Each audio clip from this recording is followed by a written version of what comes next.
And as discussed earlier, we'll move to our reports that are informational under item 10. Item 10A, the Bighorn Sheep Surveillance and Herd Performance presentation has been tabled. That will occur in March due to some staff unavailability today. And so we'll move into 10B, status of the helicopter owned and operated by the Nevada Department of Wildlife Game Division, Deputy Director Jack Robb, Game Division Administrator Brian F. Wakeling, and Chief Pilot Greg Smith. This is informational. The department will provide a presentation primarily on the helicopters owned by the department, but reference and fixed-wing aircraft, and provide an overview of the status and utility of the Bell Jet Rangers. The department will discuss air fleet modernization and possible mechanisms to improve performance. Gentlemen. At this time, Brian Wakeling, Administrator of Game, has a PowerPoint presentation. Greg Smith, I'd like to introduce him when we're done with the presentation because he is a new member of NDOW. And Greg could probably answer more technical questions you guys may have, but Brian will do the presentation, and then Greg, I, and Brian will be available for questions. Thank you. Mr. Wakeling. Thank you, Mr. Chairman, members of the Commission. We're interested in, providing a briefing to the Commission and to the public as well. We're really dependent upon air operations for quite a number of aspects of what we do with the Nevada Department of Wildlife. In July of this year, air operations were relocated underneath the Game Division, But even with it being in the Game Division, that is primarily where it operates. Nevertheless, it provides support to several of our other divisions as well. It's a very integral program. We rely on the ships that we have and to get that job done. And so when we start talking about air operations, virtually anything we do in air operations costs a lot of money. You don't do anything without, spending a lot of loot on this stuff. And so when we go forward and we're talking about modernizing our fleet, we're trying to keep things up to date, make sure we've got the safest equipment possible. We wanted to share this openly and be transparent about it. We have an awful lot of authority. We have the ability to move forward with many of the things that we're doing, but we want to be completely open about it. And so what we have is a relatively short presentation, and just kind of goes over our current fleet, what our intent is, and ultimately what we want to get to is our intent to replace one of the ships that we currently have with a newer, more powerful model. We have 3 different aircraft within our fleet currently. The first one has a tail number N1FG. That's a Cessna 206. Virtually all of these aircraft are fairly long in the tooth, you might say. They've been around for a while. We've got a 1979 Cessna 206 that has that call sign. It's currently located in Minden. The aircraft itself has got just over 4,600 hours on it. And then we have 2 Bell Jet Ranger. They're also 206s, but they're helicopters. They're the B3 models. They've been around for a while. Our oldest is a 1978, and that's N2FG. It's also located in Minden, and that thing's almost got 16,000 hours on the airframe. N3FG is the other one that we use, and that Bell Jet Ranger, it's also a 206 B3. That's located in Elko. That one's a little bit newer, 1983, 5 years newer, and has just over 10,000 hours. Currently, we've got N2FG down, and just kind of by way of introduction, I'd also like to introduce Chief Pilot Greg Smith, who's here with me today. Greg started with the agency on it was about October of this year, and about 2 days later we had a chip light come on N2FG, and it's been down ever since. We're currently approaching about $100,000 in repair costs on that thing, but nevertheless we do have the ability to repair it. In fact, we got word while we're here the engine finally got back to Minden, and so things are headed back in a good direction. But we've got there's a substantial investment in these things to keep them running. So N1FG, it's actually an aircraft that we don't use all that much. Currently, we're using it less than 50 hours a year. Last year, I think the number of flight hours we had on it was about 36. Because we use it so few hours, it's extremely expensive to maintain. It's actually cheaper to contract out our flights, and in fact, we have been contracting out quite a few of those flights anyways, and it's cheaper per hour for us to contract than it is to maintain an aircraft that we use so rarely. N2FG and M3FG, they're workhorses. We use them a lot. Each of those ships are spending on average about 600 hours, and we use them primarily for the game survey, but we also use them within our diversity branch. We conduct Raptor surveys with those. We use them to support the guzzlers. We do a lot of inventory. We may at times use them for support on the communication towers. Law enforcement. There's a huge application. Habitat even has some demands that could be met by the air fleet if we have the right ship. So what our intent is to go ahead and we're initiating the investigation to go ahead and dispose of the Cessna N1FG. What that'll do is, at that point, we'll go ahead and contract out our fixed wing flights. Our fixed wing flights, we use those for waterfowl. We use them periodically for mule deer or winter range pronghorn.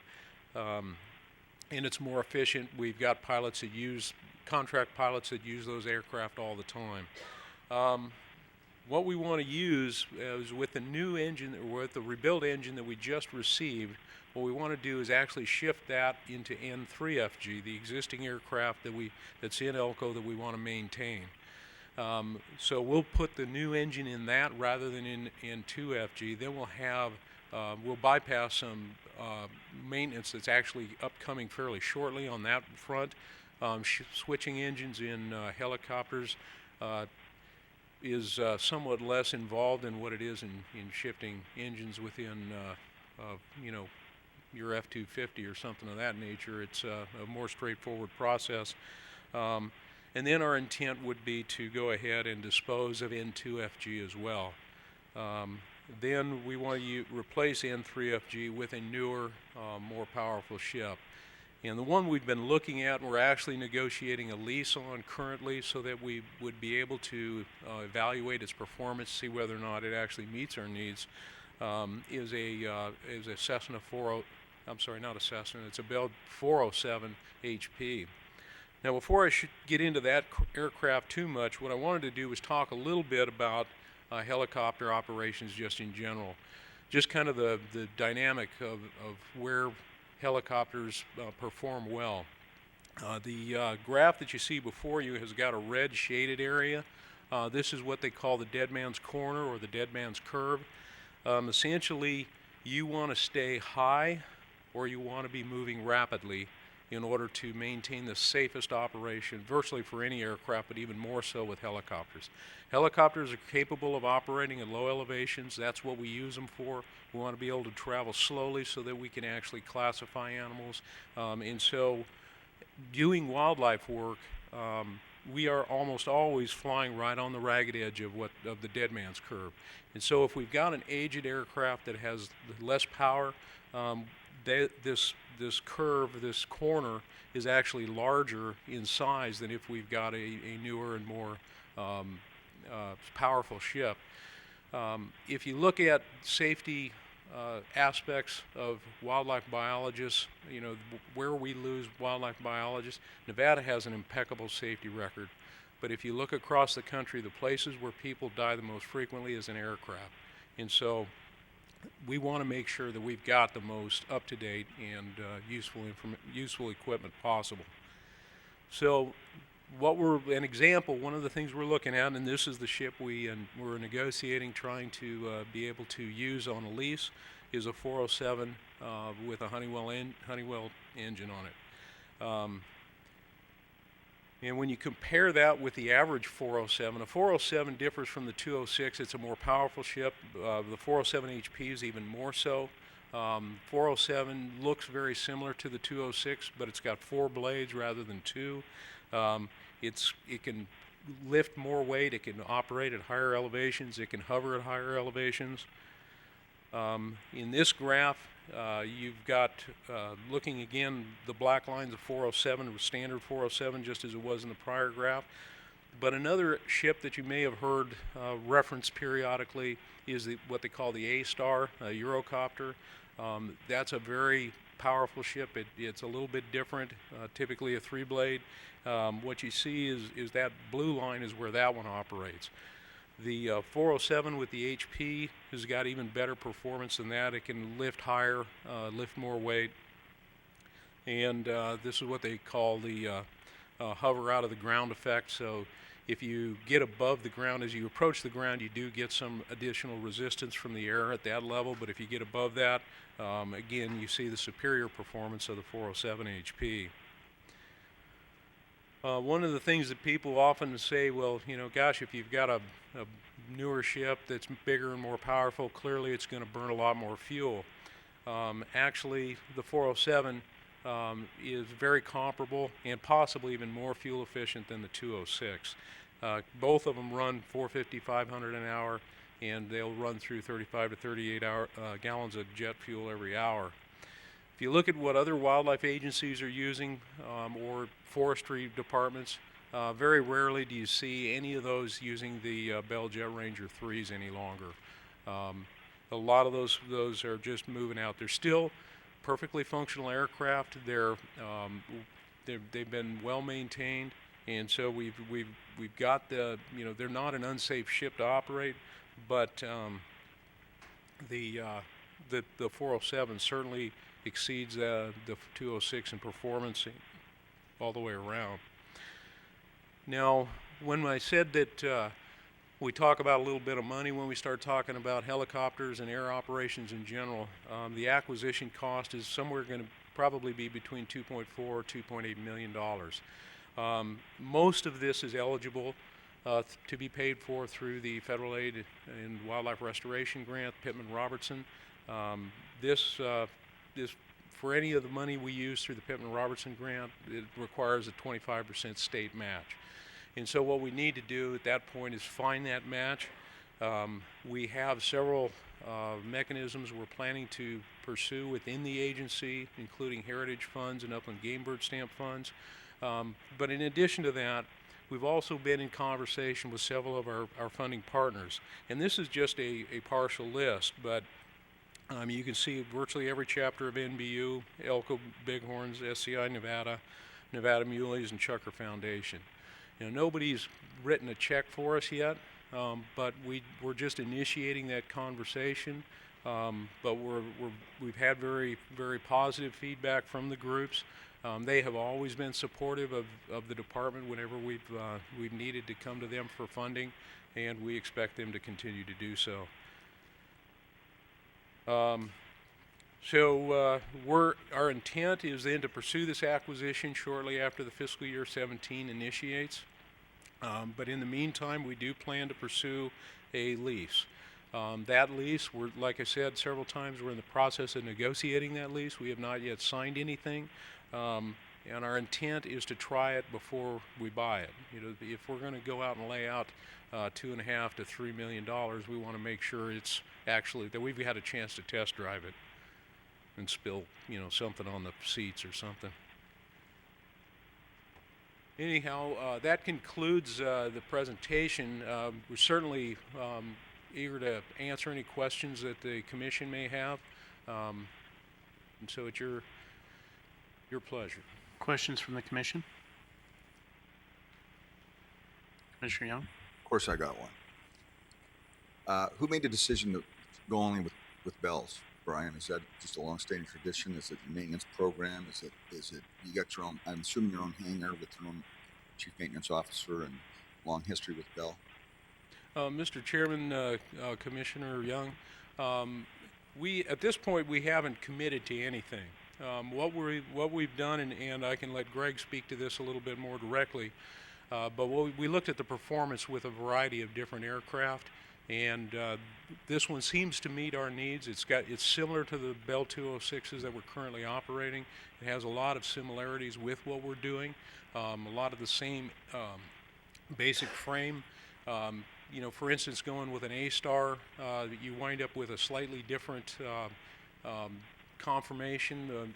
The biologists would be different with that. And then just looking at price and performance. And Greg, if there's anything additional that you would add. Mr. Chairman, Mr. Greg Smith. Smith, Greg Smith, Chief Pilot, Handel.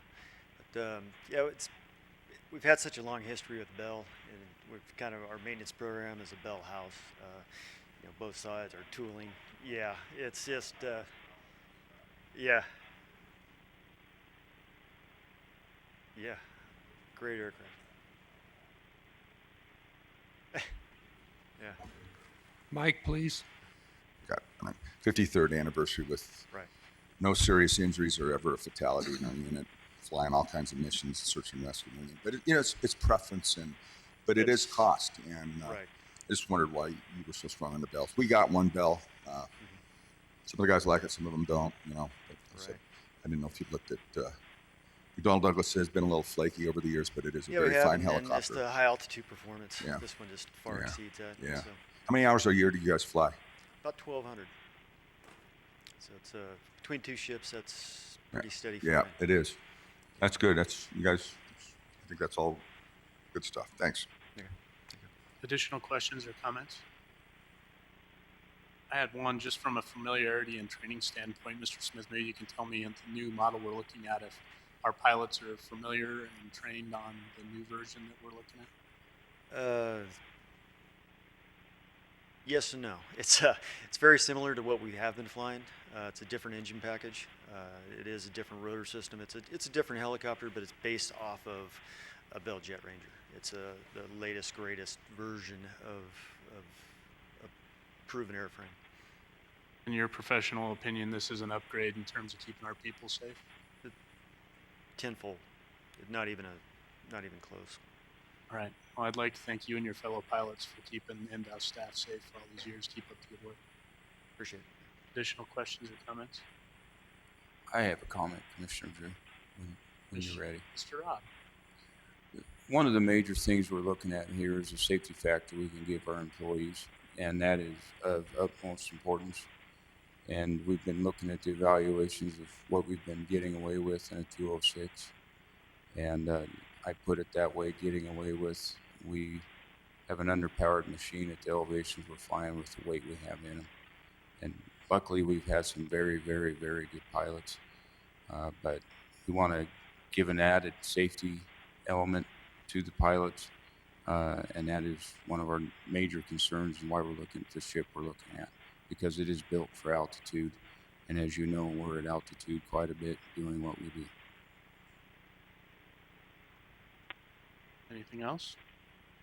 Commissioner Hubbs? Yeah, I just had a quick question again on the matching amount. So you were saying that the range or the price range was 2.4 to 2.8 million, and you needed to match it at what? I mean, you had certain federal funds, and the state needed to generate approximately how much money? Mr. Chairman, Commissioner Hubbs, with that 75, for instance, if we were to use 2.4 million, essentially what we'd have to come up with is approximately 1.8 million through the federal grant. What that would then entail is that we have $600,000 that we have to come up with through non-federal match. And that non-federal match can be sportsman's revenue dollars that the department takes in through license and tag fees. It can be direct donations from any of those sportsmen's groups that may choose to participate.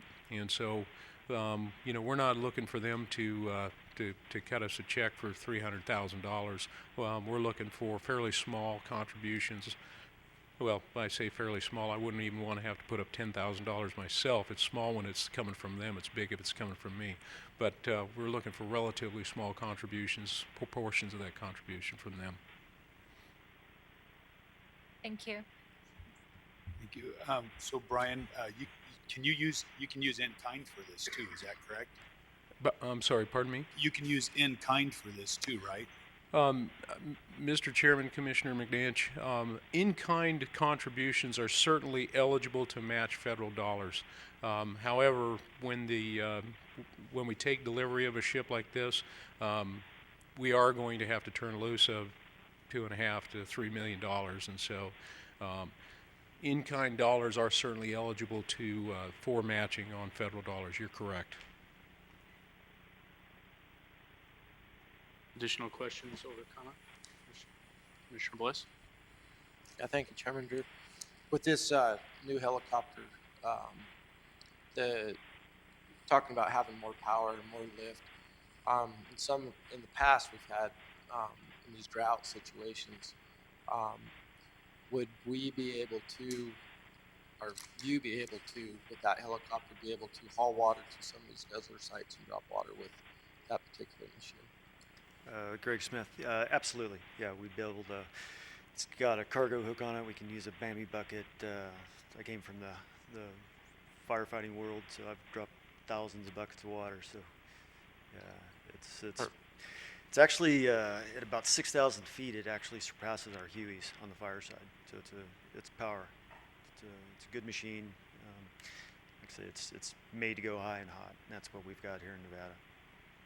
Well, and with that being said, I mean, instead of if we go to this bigger helicopter, it opens up a lot more doors and flexibility for the department down the road. I mean, right now we're doing surveys and a few other things with the helicopter, and with this, I think our response time, getting to some of these guzzler sites if needed, and to drop water, I think is worth it. So, thank you. Director Wasley?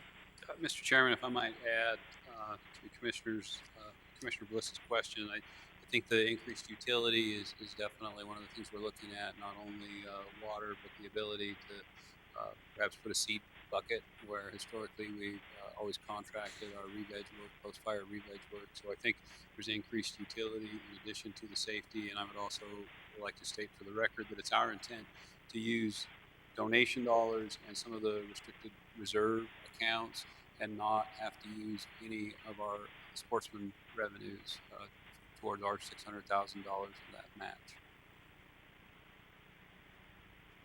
Additional questions or comments? Can I add to that, Commissioner Drew, or Chairman Drew? Yep. The reason we haven't given you a breakdown of what we're going to come after Heritage account and what we're going to go after all the NGOs is we are started the process of selling the Cessna 206. We've contacted state purchasing, and that is going to go through an auction scenario. We're meeting with the TNT auction Thursday in Minden to start the process of getting rid of our 206. And then as soon as we get N2FG up and flying, we are going to start it through the auction process also. So not knowing the total funds that those two sales are going to generate towards our $600,000 we're going to need for purchase, we don't know what we're going to go after, say the NVU chapters or the Heritage account. I've already made contact with the Dream Tag, and we're looking at Upland Stamp money. We're looking at several buckets of money so we don't tap any one bucket too hard.